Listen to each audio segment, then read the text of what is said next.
DMK ஐடிவிங் சபா ஒரு influencer meetup வச்சிருந்தாங்க. Social மீடியாவில் இருக்கிற எல்லா இன்ஃப்ளூயன்சருக்கும் ஒரு அழைப்பு வந்துச்சு. அதை பற்றி நம்மளுக்கு ஒரு அழைப்பு வந்திருக்கு. ஏன் நம்ம மிஸ் பண்ண சொல்லி நம்மளுக்கு ஸ்டாலின் சார் பார்க்க கிளம்பிட்டோம். சீஃப் கெஸ்ட் ஸ்டாலின் சாரும் உதயநிதி சார் வந்தாங்க. சரி நம்ம ஃபஸ்ட்டு பார்த்தீங்கன்னா உள்ள என்ட்ரி ஆகணும், என்ட்ரி பாஸில் என்ட்ரி போடணும்னு சொல்லிட்டாங்க. சரி என்ட்ரி போட பார்த்து செம கூட்டமாக இருந்துச்சு, செம வைபாவாக இருந்துச்சு.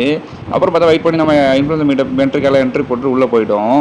சரி ஓகே நம்ம எக்ஸைட்டாக இருந்தால் ஸ்டாலின் சார் எப்போ வருவா சொல்லிட்டு உள்ளே பார்த்தீங்கன்னா ஒரு இடமும் பக்கவாக இருந்துச்சு. என்ன பார்த்தீங்கன்னா ஒரு ஃபோட்டோ ஷூட் செட் பண்ணுற மாதிரி அழகாக வச்சுருந்தாங்க. லோடிங் 2 பாயிண்ட் சொல்லிட்டு அது இல்லாமல் ஒரு பெரிய வைப் இருந்துச்சு.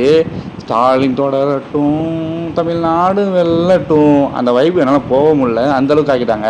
உள்ளே பார்த்தீங்கன்னா நம்ம ஃப்ரெண்ட்ஸ்லாம் வந்தாங்க, ராசர் சொன்னாங்க, ரோஸ்ட் பிளேயர்ஸ் சொன்னாங்க, அவங்க எல்லாம் மீட் பண்ணியாச்சு. அப்போ சின்ன ஒரு ஏவி போட்டாங்க, அந்த ஏவியும் பார்த்துருங்க. அது ஸ்டாலின் சார் செஞ்ச ஸ்கீம்ஸ்லாம் நல்லா இருந்துச்சு. அதுக்கப்புறம் கடைசியாக தலைவர் வந்துட்டார். தலைவர் வந்தவரும் ஒரு மாசாக வந்தார். நீங்கள் வீடியோ ஸ்கிப் பண்ணாமல் ஃபுல்லாக பாருங்கள். ஹாய் டாட்டா பாய் பாய். மறக்காம சேனல் சப்ஸ்கிரைப் பண்ணி ஃபாலோ பண்ணுங்கள். பாய் பாய். எங்க கதை அகர முதல தொட்டு தாடி கிளம்ப பிளட் உதிச்சது உதய சூரியப்பா பட்டம் புட்ட கொட்டிய புத்திச்சதா மரமாட்டம் வெளிச்சம் கிடைச்சதா எங்க கதை அகர முதல தொட்டு அறிய கண்ணா